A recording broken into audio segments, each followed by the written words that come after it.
Being Extra with Lady Icellina. Take it away. Hey everybody, welcome back. I am Danger Cosplay, your moderator, and welcome to the panel Being Extra.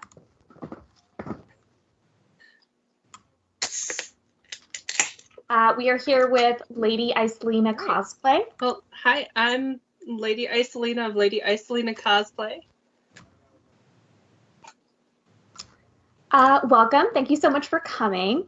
All right, and the feedback is horrible, so.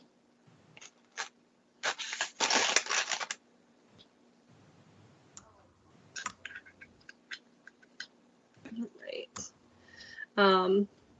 So it's not a con unless you're drinking.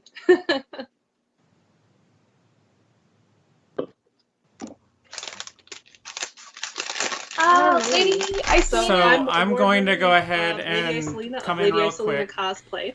Our lawyer has insisted that we remind everyone to drink responsibly, and my mouse just stopped working, so forgive me.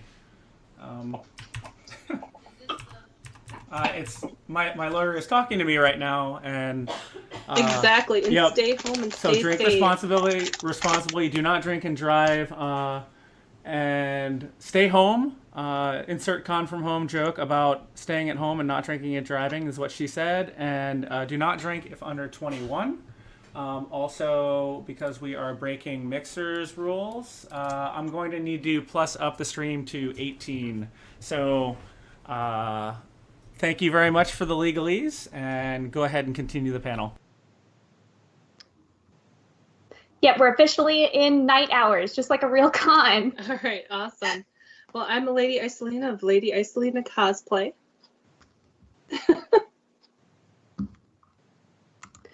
Welcome. Thank you so much for coming. And I'm going to be showing you guys on how to be a little extra with your cosplays. I see a lot of beautiful stuff.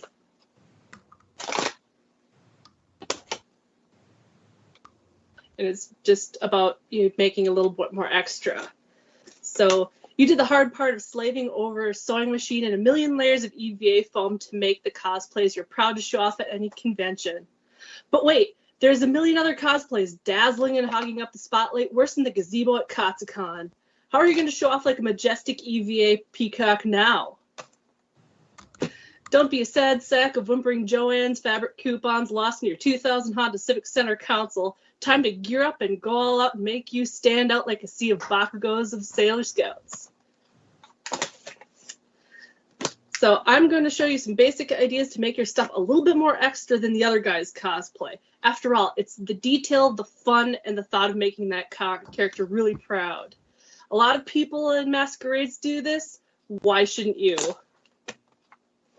All right, first up with the addition of armor and prop detailing, we have embellishments, paints, and light. Don't worry about smoke, advanced lights, animatronics, and sounds just yet. This is only about half an hour panel, and the detail of going over all that stuff in such a short amount of time would make your head explode. Now, I've seen a lot of different media used in this crazy hobby we call cosplay, but I'm about to tell you 3 of those materials that will not serve you wrong. EVA foam clay, hot melt, thermoplastic. So these are the basics. If you know what you're doing and not going it half-hearted like a sad hunk of discount warble that got too heated under the warehouse lights in the 7th layer of the underworld, you need to go, you need full hearts, like Link after he downs potions like a bro on protein shake day. So how to make these embellishments? You can either buy these awesome silicone molds that you can get off of Amazon, Etsy. They can go really super small. You can make your own, so that way you can make them as small as you want or as big as you want. And then all you do is make what you want out of clay, and then you're going to pour this silicone rubber stuff over it, and then you're going to let it cure. From that curing process, you're going to pull it off of that clay, and then you can use whatever media you want to duplicate. All right, so some of the mediums that I have just talked to you about. EVA foam. Pro, it's lightweight, flexible when moist. It only takes 1 or 2 coats of plastic dip to smother this thing like cheese sauce and an unwanted piece of kale.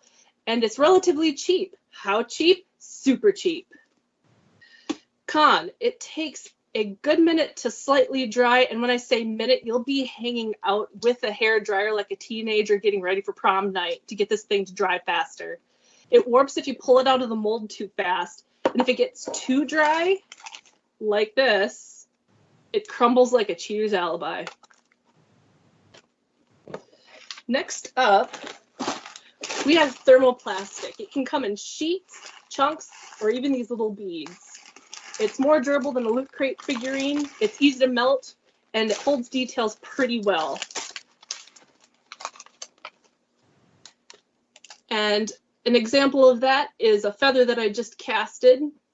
The con is that it's pricey. It's hard to find these palettes except for Amazon, so you'll have a harder time finding them at Michael's Arts and Crafts. And it's easy to melt.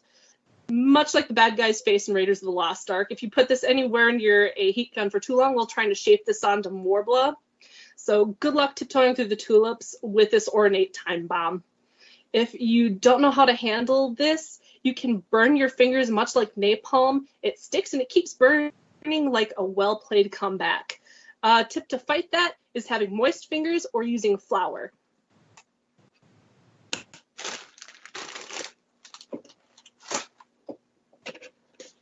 Set these guys so I can keep cruising along here. Next, you have hot melt. Pro, it's cheaper than those discount chicken nuggets that you shoved in your pocket for later consumption. You can find this material anywhere, including hardware stores for super, super cheap. Pro tip, leave those hardware mongers stumped when you roll up with a U-Haul full of glue sticks. And it's relatively easy to use. You can just put it in your mold, let it cool, pull it out. The minus when you're using this, when it sticks to your hands, it burns. It can only be used in silicone molds. Don't even try it with anything else unless you want to cry tears of failure. Another minus is the cooling time, but if you're a con crunching beast that I know you are, I have a couple of tips for you. So foam clay dries quicker when you blast it with a hairdryer, but you can't do that with this thermal stuff. No, you got to think outside the box like a majestical beast that you are. 2 ways of doing this is tossing the whole mold into your freezer like its life depends on it. Another way, if your freezer is too full of frozen pizza and water balloons like a cheap winter Etsy channel, or maybe you want your thermal stuff to not look like the face of a villain of Indiana Jones, you can regulate the temperature of your crafty bits like an ice god by turning canned air upside down and hosing it down like it has lice. The propellant in it can cause frostbite and has a bitter agent incorporated to keep people from huffing it like monster-fueled drywall punching Kyles that they are. So watch your fingers and don't lick your cosplay like you need to claim it like you're trying to steal your friend's copy of Devil May Cry. Good tips. Right. Don't lick your cosplay. So I'm going to show you some of the details here. Another way to get details into cosplay is by cutting out chunks, tracing them, cutting them out, and grind the foam like it's a cheap version of all the single ladies at the club.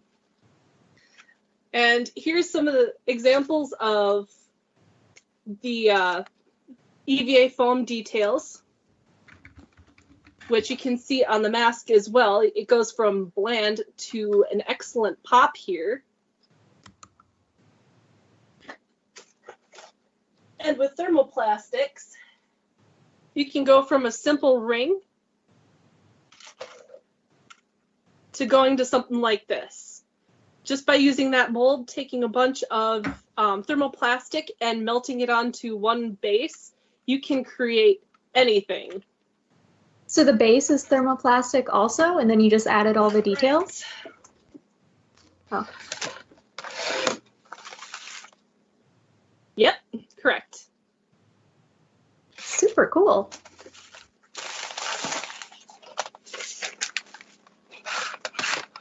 Mm-hmm. So next up, we have lights. Forget the stage light. It's time to burn like 1,000 suns when you want to, and no one can tell you different because you'll be glowing like an elder god from the Warhammer universe. Praise Nurgle. There's a multitude of different lights that you can use for prop and cosplay effects. But if you're a noob, I'm going to take it super, super slow because there's a multitude of different lights you can use. And for other master classes, this is going to be a fun wake-up call to the fine art of going the extra, extra mile. All right, so examples of this is single LEDs that you have to wire yourself in a specific manner, string LEDs that don't require more than an on-off switch and your can-do attitude, strip LEDs that allow you to change the color and program them with one of these bad boys, which is an Arduino Uno. Lastly is your EL wire. And these are great for when you have no more will to be extra because they are extra for you. All right, so right on into down the rabbit hole. We have EL wire, great for doing prosthetic lighting, which you can somewhat see.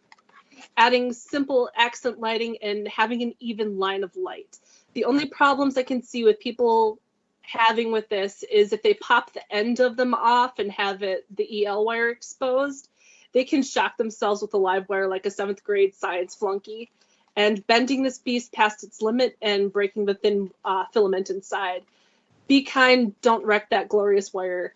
The last annoying part of these is the high-pitched whine it emits, like rejected fedora-wearing nice guys. You know who you are. All right, single LEDs.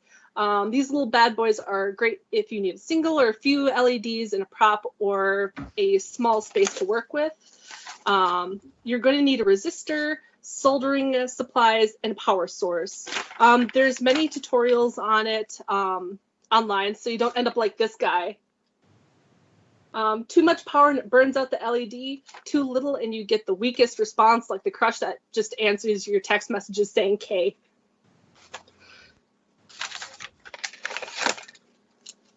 String LEDs. My favorite thing since George Lucas admitting that Star Wars Christmas Special was a mistake. These cheap fairy lights are nothing magical like the wand-waving simpletons that grade schoolers dream of. They're straight-up beasts from the wildest part of your twisted imagination. Like Tinkerbell on Roid Rage, these things don't need a resistor and needs little power to power its rampage. These come in a variety of colors. The wiring is more stable than an ex-partner. Cluster these babies together and you have prop lighting on the go. That's what I have in these guys. Dope. That's the Nefario I took to Katsucon.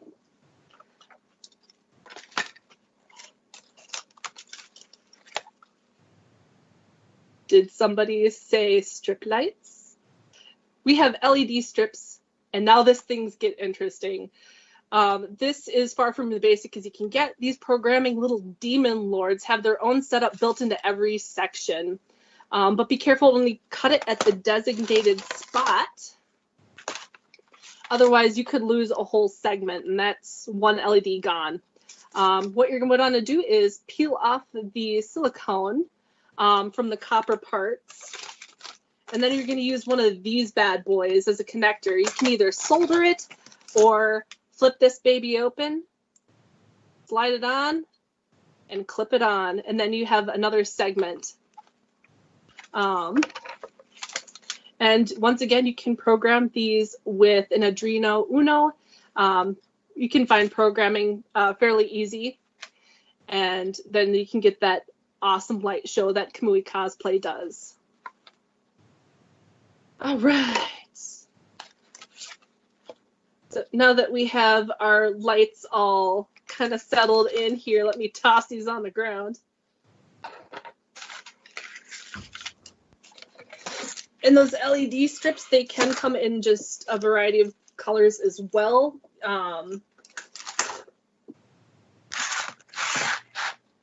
It's just a little easier to get the ones that you can program that has the RBG in it immediately. So now that we have your cosplay glowing like the sun, you can finally paint that beast.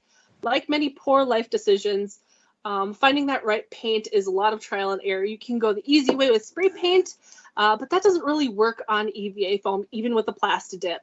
So I just saved you a lot of tears and chipped paint. That tip costs a high five. If you see me at a con, I request a high five. So what do you cosplay junkies use now? The answer to that, my friends, is acrylic paint. You can dry brush it, airbrush it, brush it on, or take handfuls of this magical pigment and smear it all over like a primate with its excrement. The choice is yours. You can get these at Michael's Arts and Crafts, or if you are into fancy paints, you can use Citadel. This is what I use for D&D minis. The pigment is just absolutely beautiful. You cannot go wrong with it. That's what I use for airbrushing it. So that way you get a nice even gradient and the pigment just doesn't fade. Don't forget to seal it with a strong, flexible sealant. I do not recommend Plastidip clear coat as it peels off like skin flakes after a sunburn. You can see here on the Nefaria mask that peel off right there. That is all of the plastic coat. So that's coming off. That was supposed to be the protective layer. So there are a bunch of different ones that you can use to seal it. Rust-Oleum has like a clear coat that you can use, but it's not very flexible. It's very rigid. Otherwise, you can do like Mod Podge. So if you're first world fancy like I am with my builds, you'll be looking at using super metallic paints to get that flare on your gear. The most metallic you can get other than using real metal is by using gold or silver leafing on your unholy creation.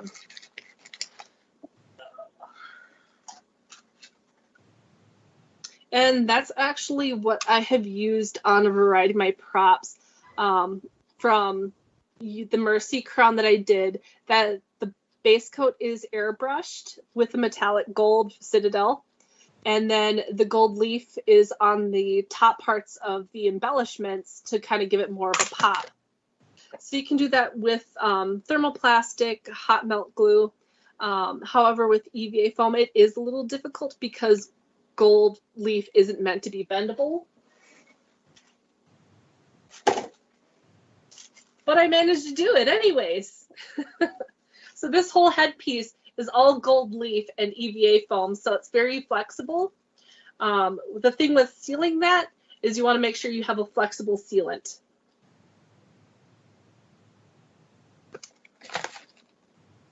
So you can get the supplies at any craft store. I get my gold leaf from Michael's Arts and Crafts. So it comes in these thin sheets that you can use.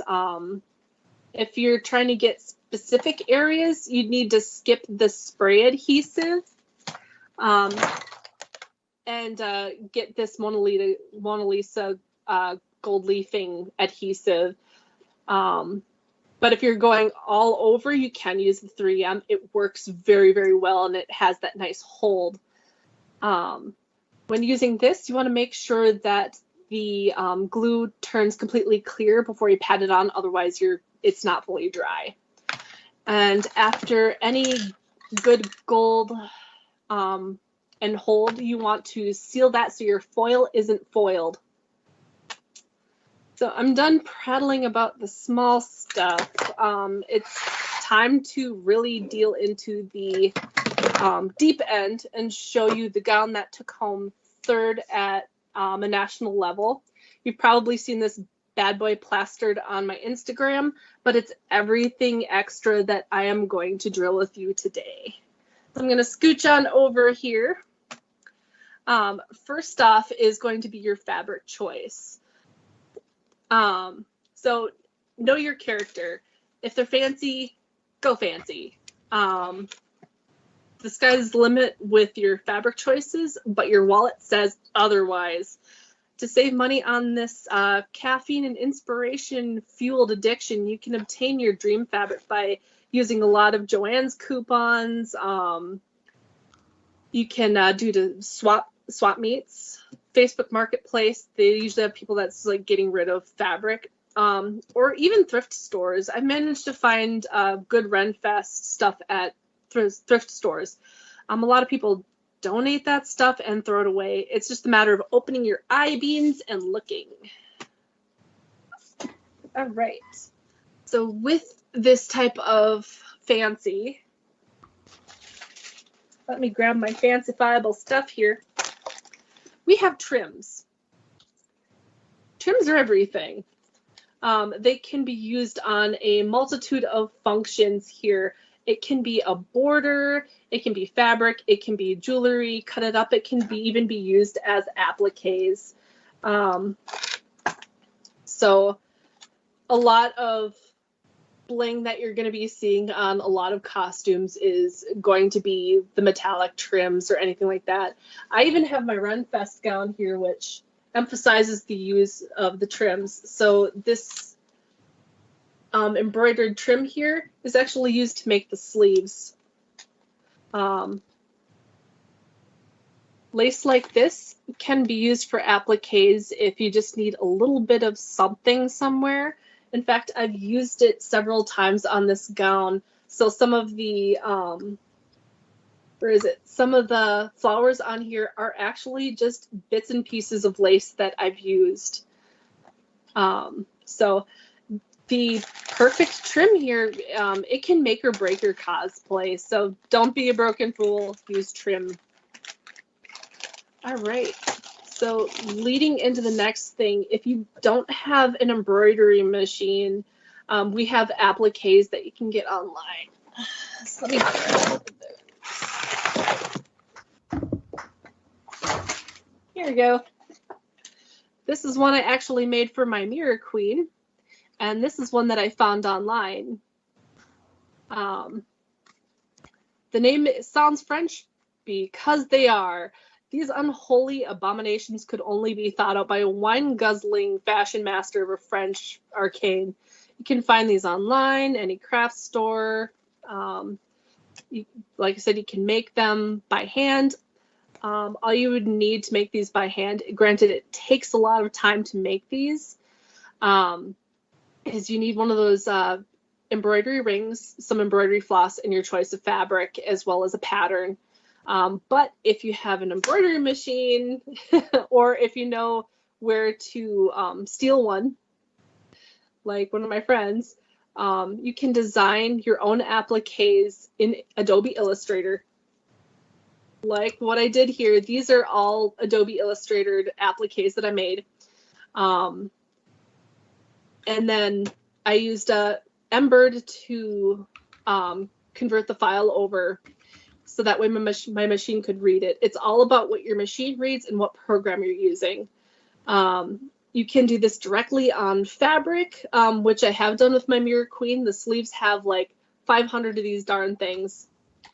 That's if you're a pro, or else you can make them on a different fabric, embellish them by hand, and then put them on another piece of fabric. You cut them out and you sew them on, or you glue them on. And of course, it wouldn't be fancy and extra if you didn't bead and bedazzle these things too. So these have like a bunch of sequins on them. They have a bunch of crystals. These are the final bosses that can make or break your cosplay here. So these have clear sequins, white backed sequins. They have pearl beads. They have crystals, rhinestones that you can sort of see. All right, so you can add these to any part of your cosplay and glitter like the cosmos on a stretched budget with bad decisions without using loose glitter. Do not use loose glitter at all. Forget the herpes of the craft world that will stay with you forever if you use it. Save your sanity by sewing these bad boys on. They reflect light like 5,000 tiny mirrors of the gods. So we have the cosplay that we need to add shiny bits, but we just can't find the right color. You can add these little stealth ninjas and that blend into the color perfectly. They're clear sequins. You can get them on any bridal store, and they just sparkle and they blend in with the fabric. So sequins come in a variety of different shapes and forms, including little tiny Thumbelina ones to the Goliath ones. They can come strung for easy attachment or individual for all you sick-minded self-punishers. And there's a bunch of different shapes and cuts. So you can get the flat-backed ones, or else you can get these steel drum-looking guys. All right. What time are we looking at? Oh my gosh, it's already 7:30, I think. I'm trying not to prattle on too much. No, it's super interesting. Right, so you guys, if you beads, have any rhinestones, and questions, crystals are also in the same boat. They reflect light.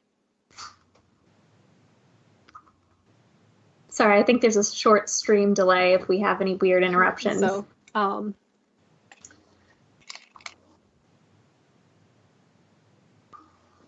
yeah, I think there might be. I'm sorry, guys. So with embellishments here, you can use flat-backed rhinestones. Those ones you can either glue onto there, or else we have, there's these rhinestones that have a metal backing that you can sew on. The ones that you sew on, they are going to have a different cut, and they're going to reflect more light. There's a difference in between having plastic rhinestones and glass rhinestones. Glass rhinestones, like the Swarovski crystals, they're going to reflect more light. And because they're glass, they're not going to scuff up as easier as plastic ones. So these ones are going to stay bright and beautiful for a long, long time, and they are not going to fail you.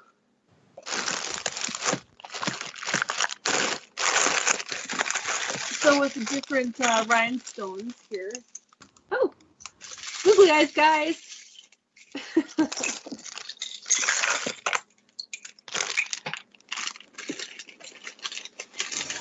That's what many armor people use to make the rivets on their armor. Mm-hmm. But with rhinestones, you can get a variety of backings. They're not as limited as the glass ones. Back ones you can get like in different cuts, shapes. These are little spiders, which I've actually used on my Spider Gwen one.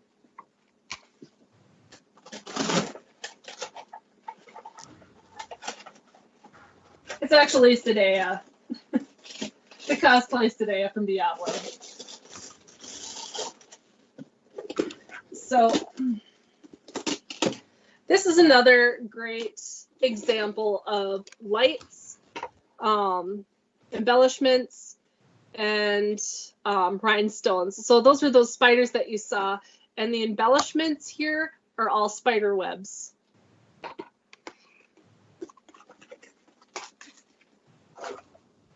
So from that, we have, what was I going to say here? So beads, rhinestones, crystals, they're all in the same boat. These decorative gods will add everything from a bit of glitter to creating trim to whole appliques. I've even used them to do clustering here, which ended up really beautiful. It adds a lot. So there's different types of embellishments. So there's the half-backed ones, like the pearls. And then there's the whole beads as well. Half-backs, you have to use an adhesive, whereas beads, you can sew them on if you like. So I'm going to wrap it up here while the creative juices are flowing. If there's any questions, I'm happy to answer them. Yeah, we have had some audience questions. I didn't want to interrupt your flow, especially I was trying not to crack up through a couple of jokes there. It was very well put together. But yeah, we had some questions actually about your award-winning dress. I personally would love to know more about that, how long it took you to make it, and someone else was asking about how heavy it was and what the under structure was if you had to use any kind of hoop.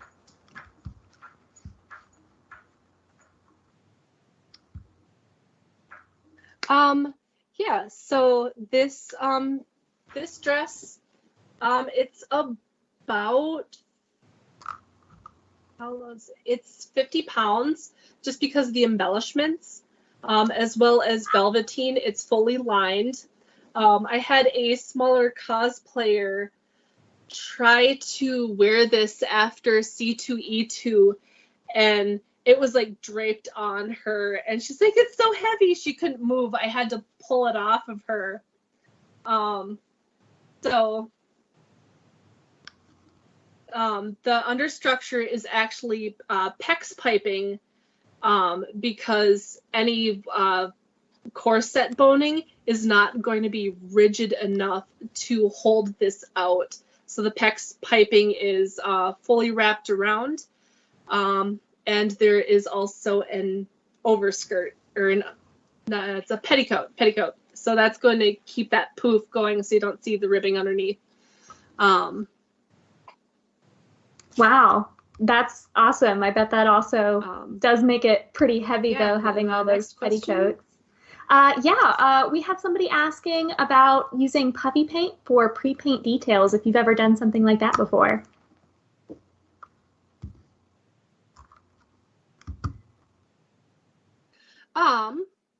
I've tried puffy paint before with my Alice Madness Returns one. However, I've never really had too much experience with it. It's always been using like embroidery or something like that. It's never been something I've really favored, just because it seems like it kind of messes. And then if you have like something that's hyper pigmented, I've seen it like bleed into the fabric before. Yeah, I've never been a fan of it personally either. It never works cleanly enough for me. If you use like a puffy paint, you can use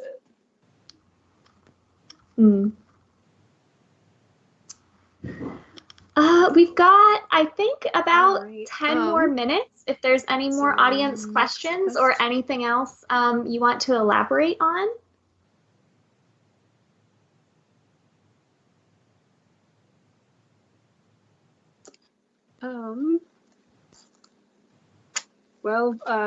When it comes to, cosplay, make sure just, to have fun with it and make it your own. The sky's the limit when you're doing detailing on this stuff. You can add extra jewelry, you can add extra lights.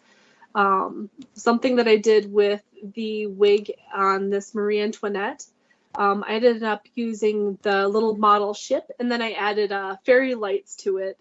And everybody was going wild over that, like, oh my god, the ship has lights. It's those little tiny details that everyone is going to be remembering. Another question from the audience. What is your favorite cosplay that you've ever done?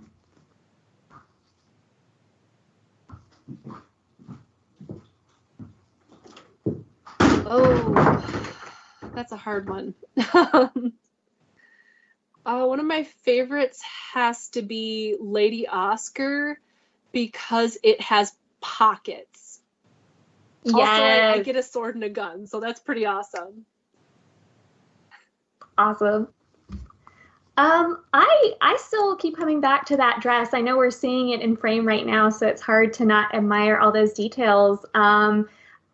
I mean, you said that you won, you placed in a cosplay contest for it. Like, I'd love to hear more about that and like leading up to it, that whole process, as somebody who hasn't done a lot of competitions. Oh, well, this took over 15 months. It almost took about it's 2 years in the process, on and off. Wow.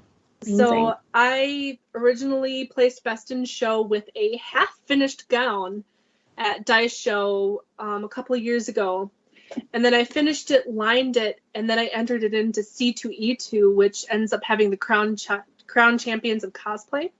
Mm-hmm. So there was a lot of entrants into this massive convention. I'll just bring it into frame here. All right, so you get to see it on the spike there. So this gown. Oh my gosh, yeah, all the layers. It was entered. There's a bunch of entrants in there, and ended up being out of 17 nationally accepted. So this gown ended up going on stage again just last February. You can see some of the embellishments on the light here. And you did all So of there's these a lot of embellishments rhinestones yourself by hand, right? That's amazing. So then, correct. Very cool. So all this is done by hand. That's just so amazing seeing all those details, especially knowing you made everything. Friend Bear has a comment or a question. When you wear bodysuits like pleather or other synthetic material and you want to jazz it up with extras, is there any tips you have so as not to damage the material?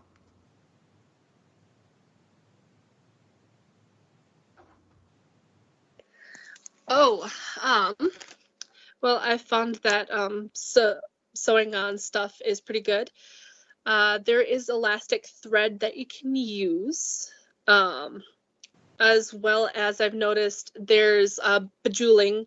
It's unfortunately that you do have to put like a couple of little holes in, so it has a back that has these 4 little spikes, and it'll hold onto the jewel. I've actually done this before for Bayonetta. So. Oh yeah, that's one that's I mean, you're gonna have to put a couple of holes in there, but it shouldn't rip the fabric. Awesome. That makes sense. Let's see. Marcel, are we about 5 minutes out? Is there anything else we want to touch on in our last few minutes? Any last-minute audience questions before we go? I have one. What's the most extra thing you've always wanted to do but you never got around to? Great question. Well, I've already done animatronics that got wrecked. It was actually with the Nefaria. I guess I wanted to do more animatronics, so I wanted the tentacles going and everything, but I didn't have enough time.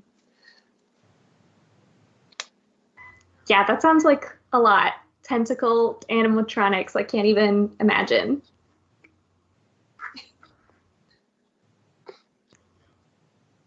Well, if where you're familiar with Warhammer 40K, the character is Nefaria, who's a necro priestess. Oh, okay. Got any Warhammer fans? Can enlighten me on that? I'll have to go look it up. Yeah, if you want to shout out and weird stuff going on. Oh yeah, awesome. Yeah, if is there somewhere where we can take a look at your cosplay? I know if you guys want to see the finished dress, it's on Lady Icellina's Instagram. If you want to shout that out.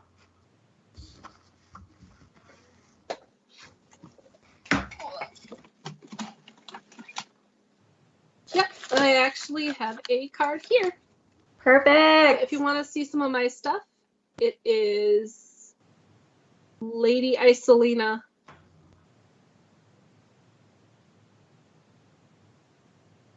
Yeah, LadyIcellinacosplay.com. It's Instagram at Lady Icellina. You can find me everywhere.